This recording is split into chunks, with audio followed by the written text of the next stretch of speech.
Usually, like when we talk about time travel in movies, there's this expectation of a binary aesthetic. Right, yeah. Like a director engineering a set piece. Exactly. You step out of the time machine, the camera pans, and you are either in, a dusty cobblestone past, or you're surrounded by flying cars and neon. Right, because the past is the past and the future is the future. It's clean.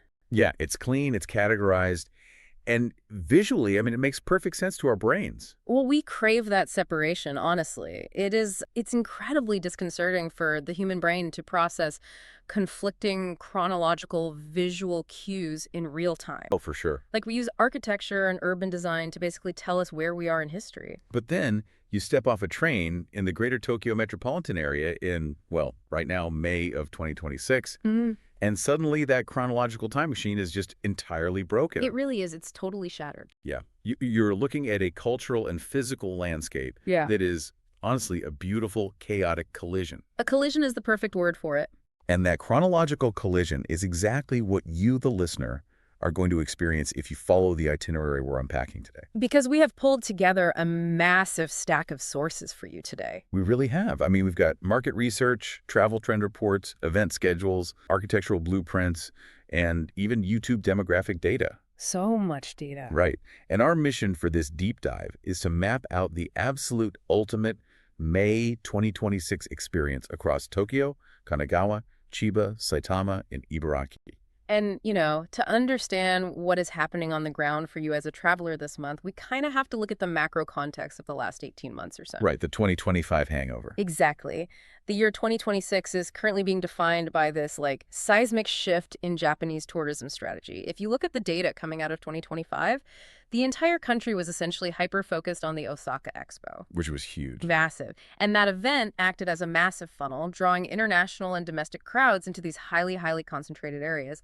But in the aftermath of that, and under this nationwide urgent push to combat the severe over-tourism that basically peaked last year, the strategy completely inverted. Yeah, because the government and, private developers, they realized they couldn't just keep funneling people into the exact same three neighborhoods in Kyoto and Tokyo. It just wasn't sustainable. No, not at all. So they are completely redefining how people experience the region through this strategy of high-value dispersion. Right, moving people around. Exactly. And the result is this fascinating era that cultural analysts are dubbing Hyper-Japan. Hyper-Japan, I love that term. It's a great term. It's a snapshot in time where ultra-modern boundary-pushing technology and quiet, centuries-old traditions aren't just, existing in the same country. They're existing side by side. Literally on the exact same street corner. Right. Competing for your attention. And it is a shift from simply attracting volume to fostering deep, meaningful connections with the space itself. So we are going to examine how 4 specific pillars are basically holding up this new Hyper-Japan ecosystem. Which are? We've got the explosion of sensory immersion, the physical manifestation of pop culture pilgrimages, the strategic dispersion of gourmet festivals, and the vital, necessary rise of slow travel in the surrounding prefectures. Let's start right in the center of the collision, right, with the immersion pillar. Let's do it. Because if you're looking at the map for May 2026, and there's this nationwide push to disperse crowds away from the dense urban core, you might logically wonder, why on earth should I brave the Tokyo city center right now? It's a valid question. It is, and the reason is that the city is currently experiencing an unprecedented boom in these immersive urban hubs. Yeah, these aren't your standard commercial buildings or traditional art galleries. No, not at all. They are cutting-edge, boundary-pushing facilities designed from the ground up to just completely envelop your nervous system. We are essentially witnessing the death of the passive observation space. The death of standing still. Right. Urban developers have realized that in an era where everyone carries an infinite screen in their pocket, a physical building has to offer an experience that just cannot be replicated digitally. Makes total sense. And the crown jewel of this movement, which actually just opened its doors in March of this year, is Mon Takanawa. Mon Takanawa's, yeah. The Museum of Narrative. That's the one. This is located in the new Takanawa Gateway City development. And, looking at the blueprints and the opening day photos, it is visually staggering. Oh, it's gorgeous. It was designed by the master architect Kengo Kuma. And he is famous for blending natural elements, particularly intricate woodwork, with these really striking modern forms. Yeah, Kuma's philosophy often revolves around what he calls anti-object architecture. Anti-object. What does that mean exactly? Basically, he doesn't want a building to look like a spaceship that just landed on the street. He wants it to weave organically into the environment. Okay, I see. So the distinctive spiral design of Mon Takanawa is meant to pull the pedestrian in naturally. And their stated mission is incredibly ambitious. It's to, quote, transport culture for the next 100 years. Wow. Yeah. And even the name Mon is a triple entendre. Wait, really? How so? Well, it stands for Museum of Narratives, obviously, but Mon in Japanese also means gate, which links directly to its Takanawa gateway location. Nice. And furthermore, it phonetically hints at Mon as in question or inquiry. Like the building itself is asking how we will interact with culture in the 22nd century. That is so clever. And the way they are answering that question inside is just wild. It's this massive mix of traditional Japanese cornerstones and bleeding-edge futuristic presentation, Yeah, they have a core space called Box 1500. named simply for its 1,500 square meters of floor space. Exactly. And it hosts these massive thematic exhibitions. One of their headline opening programs running right now is based on Osamu Tezuka's legendary manga, Phoenix. Specifically focusing on the future arc, right? Yeah. And I mean, Tezuka is fundamentally the godfather of modern manga, and the Phoenix is arguably his magnum opus. But Mon Takanawa isn't just hanging original pages on a wall. No, they're not. They are presenting this foundational piece of classic literature through these large-scale interactive visual projections. And they have paired it with an electronic symphonic score by the pioneering Detroit techno DJ, Jeff Mills. Wait, I need to pause on that. Detroit techno, paired with a 1960s Japanese manga. I know, it sounds crazy. On paper, that sounds like someone just threw darts at a board of random cultural touchstones. Yeah. Like, how does that actually work in a physical space without just being overwhelming noise? It works because both Tezuka's future arc and Jeff Mills' techno music deal with themes of cosmic scale, human evolution, and the cyclical nature of time. That makes sense. Yeah, Mills is known for his conceptual, almost sci-fi approach to electronic music. So by using a symphonic techno score, the museum downregulates your logical processing. Like the part of your brain that reads text on a page. Exactly. And it forces you into a state of cross-modal sensory processing. You aren't just reading the manga, you are feeling the emotional weight of the story through the bass frequencies and the shifting light projections. Wow. It is a live performance, a visual art installation, and a manga reading, all synthesized into a single biological experience. Which sounds completely exhausting, honestly, in the best way possible. It really does. But, you know, when you need a break from that intense sensory overload, you literally just walk up to the roof. Right, the terrace. Yeah, Mon Takanawa built this area called the Tatami and Tsukimi Terrace. And Tsukimi means moon viewing. You go up there and you lounge on actual traditional Japanese rush mats. You can literally smell the woven grass. It's such a grounding element. It is. And you are looking out over this massive water feature that Kuma specifically designed to recreate the feel of the old Takanawa coastline. Because centuries ago, before the Edo period land reclamations, the ocean used to come right up to this area. So you're sitting on ancient tatami, looking at a recreated historical coastline, while staring dead ahead at the ultra-modern Tokyo skyline. And that psychological grounding is vital. It anchors the high-tech immersion in a profound sense of place and history.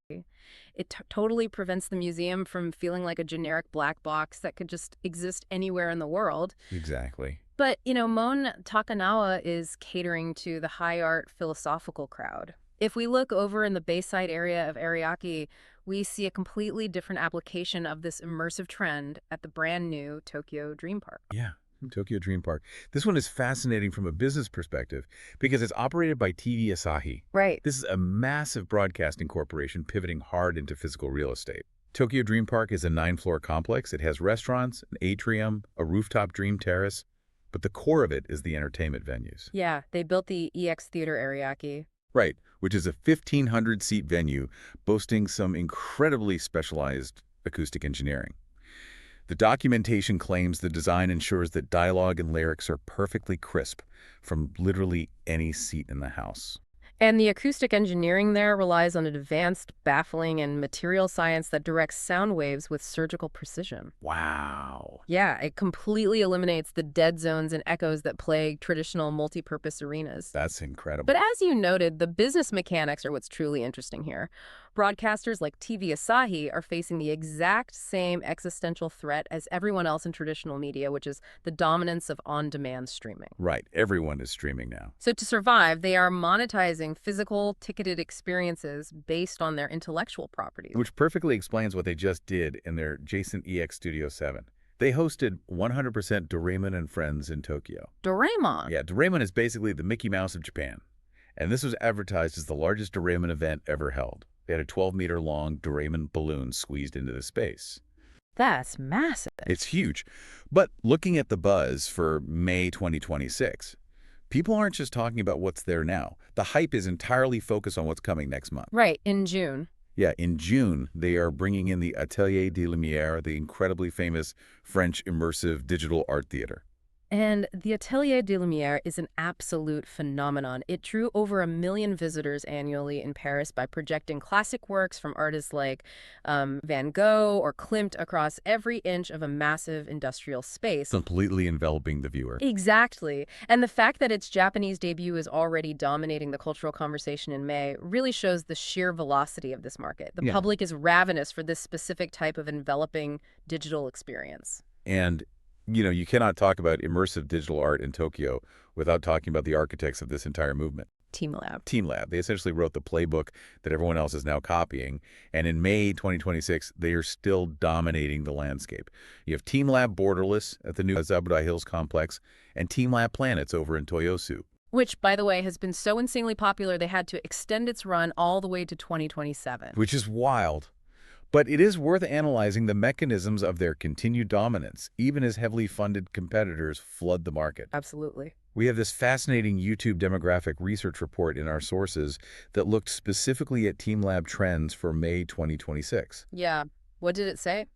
The data shows a massive, disproportionate draw among Gen Z females, both domestically and internationally. But the qualitative analysis is what really matters. The report concludes these spaces are successful because they offer a nonverbal, intuitive sensation of the boundary between self and the world disappearing. The boundary between self and the world disappear. Yeah, and I was thinking about that phrase. Think about how traditional museums have operated for centuries. A museum is essentially a do-not-touch archive. Right, definitely. You walk into a brightly lit room, you stand behind a velvet rope, you keep your voice down, and you stare at a static painting encased in glass on a wall. It is a relationship of extreme separation.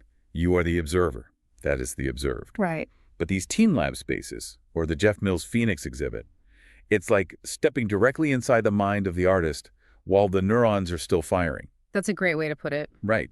You are wading knee-deep through actual water while digital koi fish swim around your legs, and when you touch one, it bursts into cherry blossoms. Your physical presence changes the artwork in real time. It's reactive. Exactly. So does this mean passive observation is permanently dead? Like, are we just entirely intolerant of standing still and looking at something anymore? Well, it doesn't mean passive observation is dead, but its monopoly on high culture is absolutely over. Wow, okay. The neurological mechanism at play here is flow state.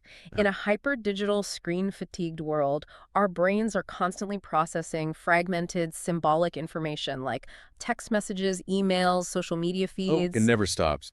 It never stops. So what TeamLab understood is that people crave environments that downregulate the brain's default mode network. That's the part responsible for our sense of self and our constant internal monologue. Oh, okay. So when you wade through water in a dark room filled with infinite mirrors and resonating lamps, your brain has to abandon symbolic processing and rely entirely on spatial, intuitive processing. Which causes that feeling of the boundary disappearing. Exactly. The YouTube data proves it. The virality isn't based on intellectual critique of the art. It's based on visceral, aesthetic reaction. That makes total sense. So this desire to step inside an experience, to physically alter the world around you, it isn't just limited to abstract digital art. It's an underlying psychological craving, and it is driving a massive physical expansion of beloved pop culture franchises across the Kanto region right now. Yeah, it really is. We are moving from screens to streets into what we're calling the pop culture pilgrimage. And the term pilgrimage, or ichijunrei in Japanese, is highly appropriate here. For decades, anime and manga fans have visited real-world locations that inspired their favorite media. Right, like finding the actual stairs from your name or whatever. Exactly. It was an organic grassroots movement. But what we were seeing in 2026 is the rapid industrialization and permanent spatial manifestation of these fictional worlds. Like they're building it out. Yes. And the most staggering structural example is Poke Park Kanto. Oh man, Poke Park Kanto. This opened in February 2026, and it is the world's first ever permanent outdoor Pokemon theme park. It's massive. It's located at the Yomiuri Land Amusement Park Complex, spread across a ridiculous 26,000 square meters in the Tama Hills. For anyone who grew up clutching a Game Boy in the late 90s, this is literally your childhood rendered in dirt, trees, and augmented reality. And the spatial integration is what separates this from a standard pop-up cafe or a retail store. The designers didn't just bulldoze a plot of land and build concrete sound stages. They integrated the IP into the actual existing topography of the Tama Hills. The centerpiece is the Pokemon Forest, which houses over 600 pocket monsters across incredibly diverse terrains. Yeah, and you actually have to hike through it. Right. You have hilly paths, tall grassy areas where you have to physically push through the brush, dark tunnels, steep rocky trails. It is real-life Pokemon Snap. It totally is. You are combining the physical exertion of a nature hike with the dopamine hit of augmented reality discovery. And of course, they built Sedgetown, which is the dedicated merchandise area, operating as the commercial anchor. Where fans are hunting down highly sought-after park-exclusive items, obviously. Obviously. But Nintendo isn't the only franchise supersizing its footprint. Let's look at the triumphant, hyper-saturated return of Harajuku's kawaii culture. Yes, the rebirth of Kawaii Monsterland is a masterclass in monetizing nostalgia. The original Kawaii Monster Cafe was an absolute icon of Harajuku's Takeshi Todori. It defined the neighborhood's aesthetic for years, but sadly fell victim to the economic realities of the pandemic closures back in 2021. Which is so sad for the area. It was. However, in 2026, it hasn't just reopened, it has mutated into a full-blown indoor amusement park.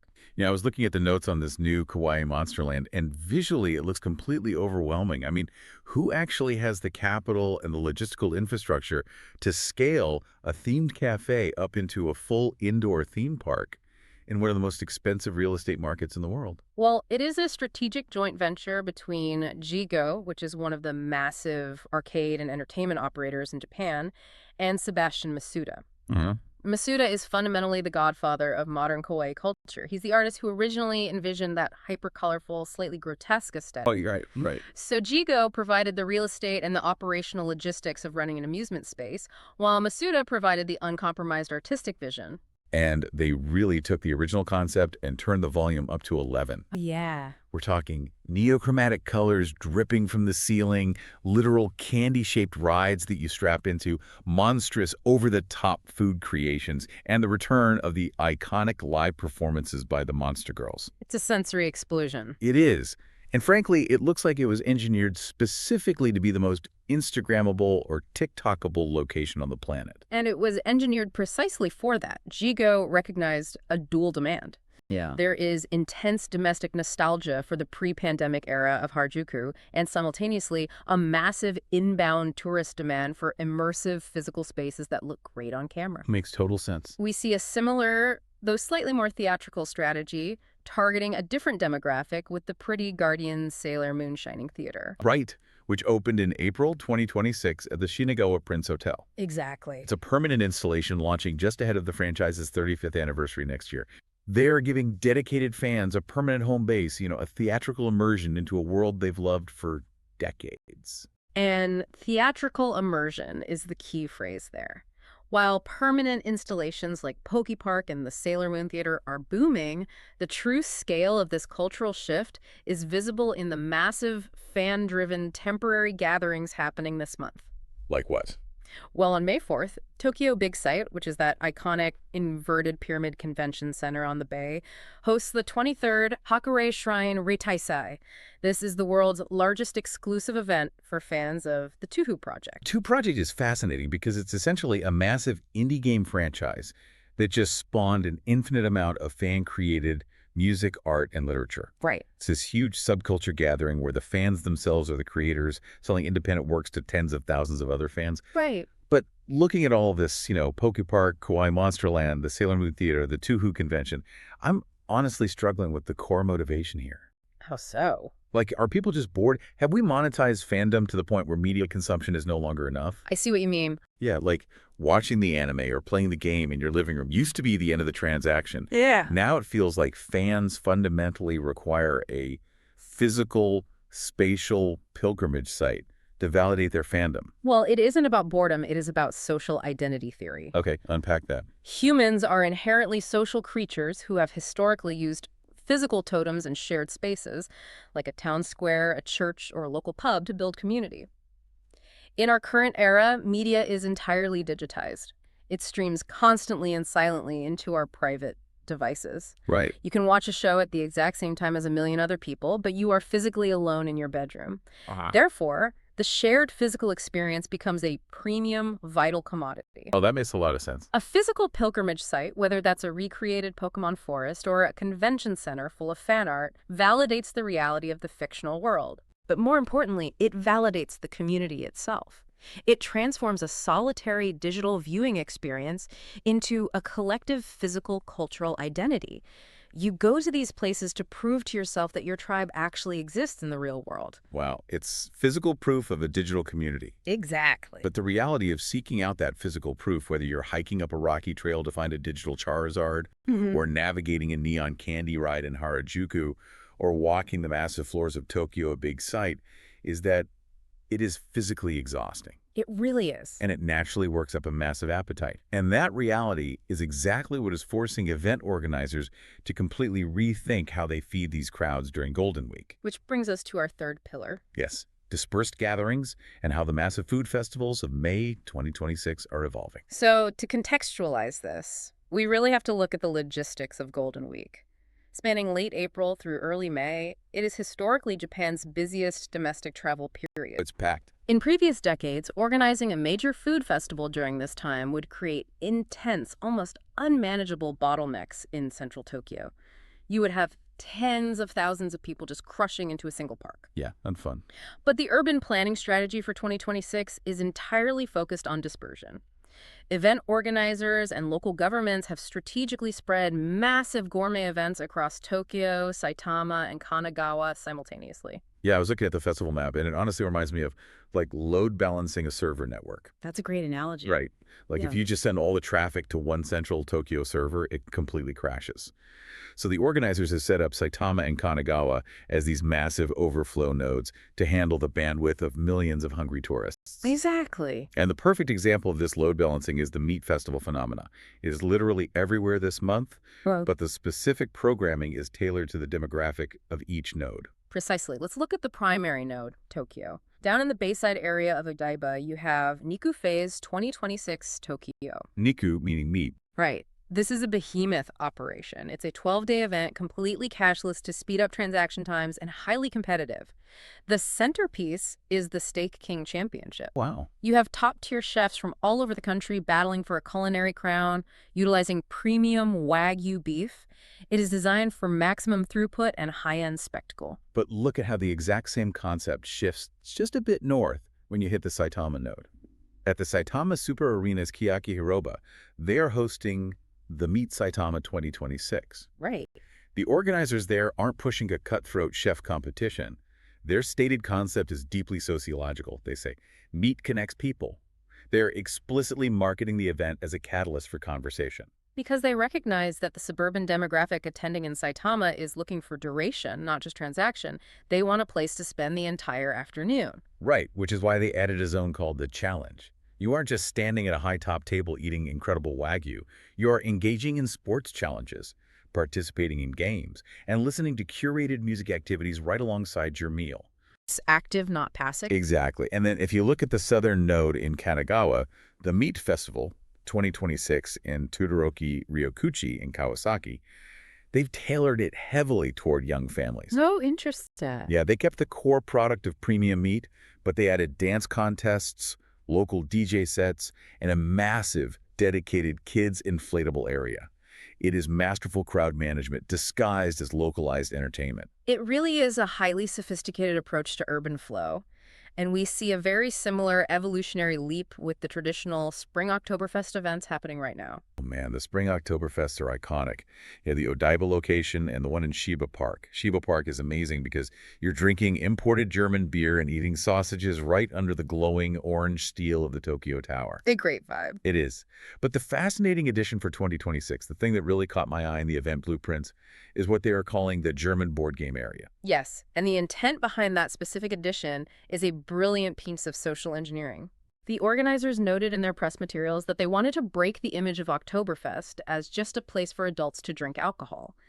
By introducing a curated board game area, they are actively engineering an environment that encourages strangers to sit down together, learn a set of rules, play, and connect face to face. Wait, look at the board games at Oktoberfest, the sports challenges in Saitama, the DJ sets, and dance contests in Kawasaki.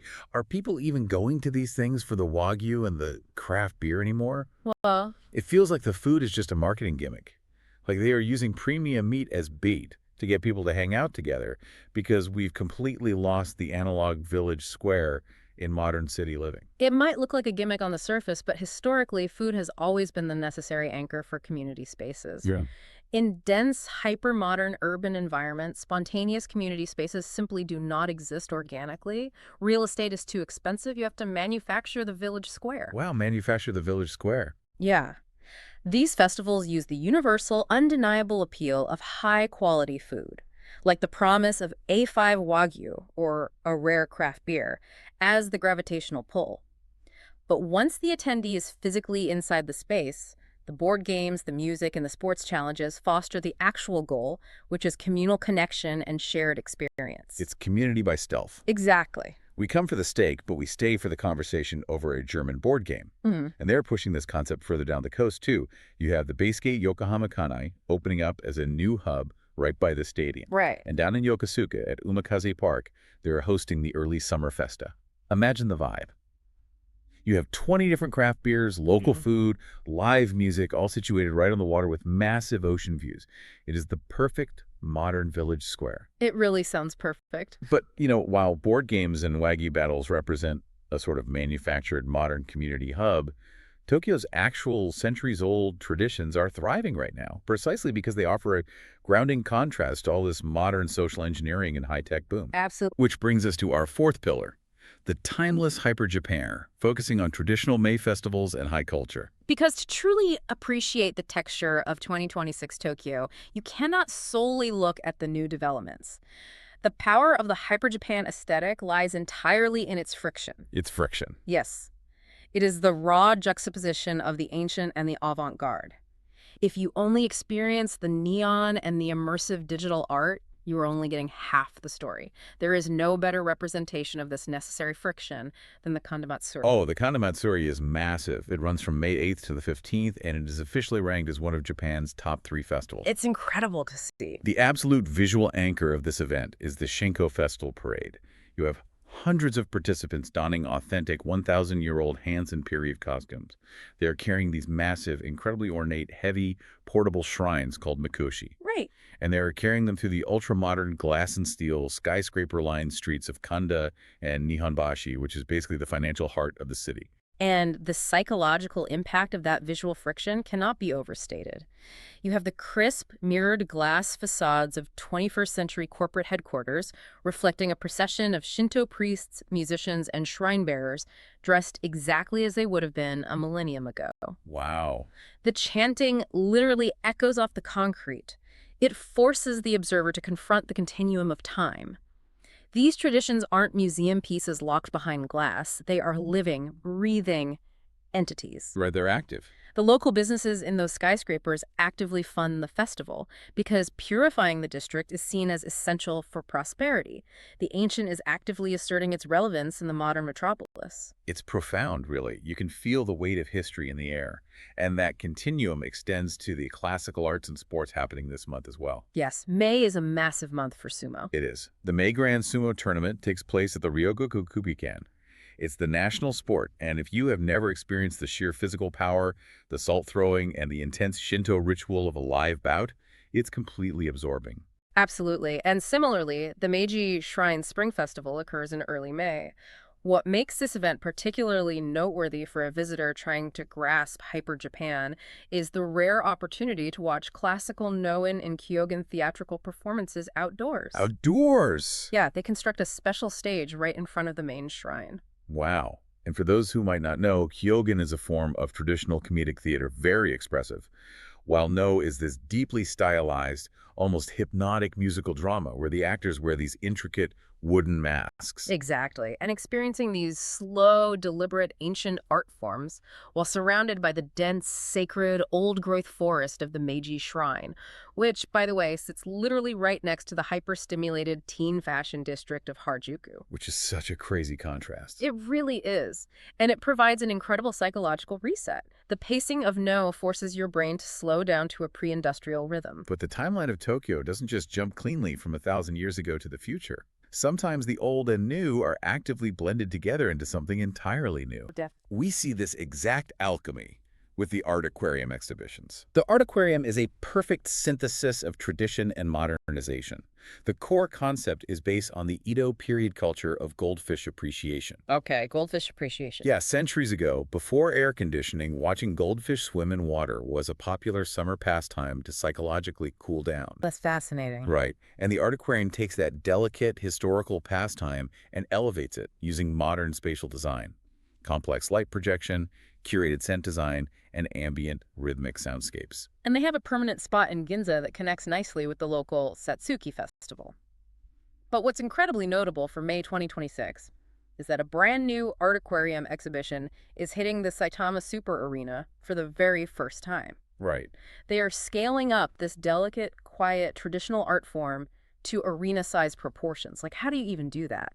The lighting, the filtration, keeping thousands of goldfish perfectly calm in an arena setting. It's a massive feat of modern engineering serving an ancient aesthetic. It requires immense logistical precision, but the result is a sensory experience that bridges the gap between historical appreciation and modern spectacle. I want to paint a vivid mental image for you, the listener, of what a single day in May 2026 actually feels like. Please do. Imagine you spend your morning at Tokyo Dream Park, walking out of an AI-driven, neon-soaked, immersive digital art installation where the walls reacted to your heartbeat. You grab a quick lunch, take a 20-minute train ride, and suddenly you are standing on a street corner in Nihonbashi, watching a 1,000-year-old Shinto shrine procession chant its way past a glass skyscraper. It's quite the transition. Right.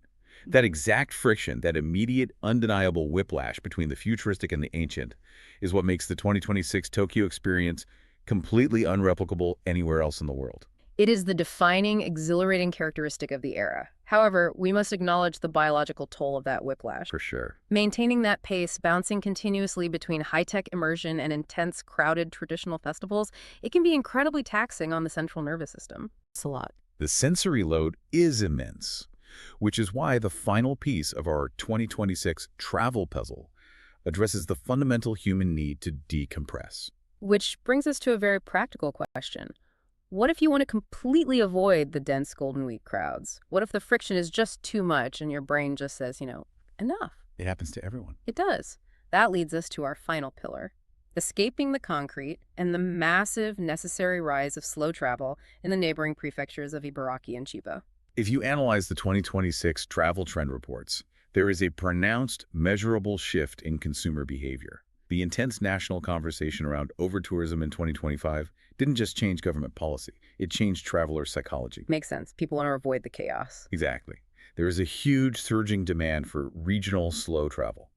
The primary goal for this demographic is to find authentic, uncurated experiences before they become saturated by social media influencers. Right.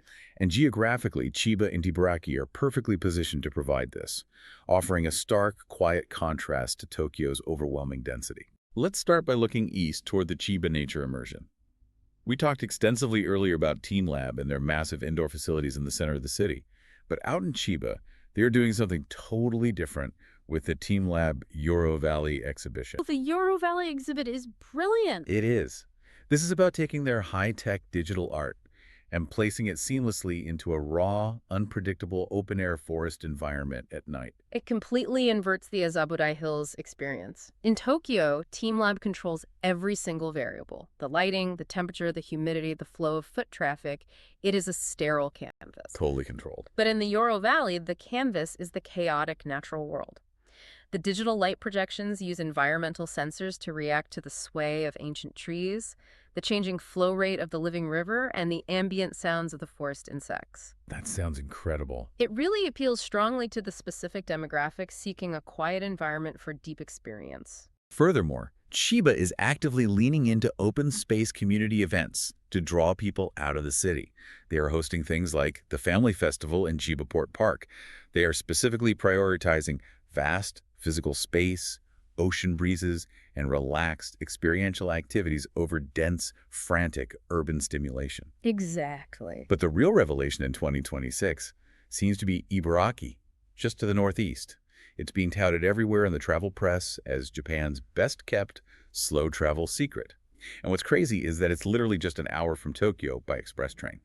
Ibaraki represents the absolute ideal pacing for slow travel. Let's look at Mito, the prefectural capital.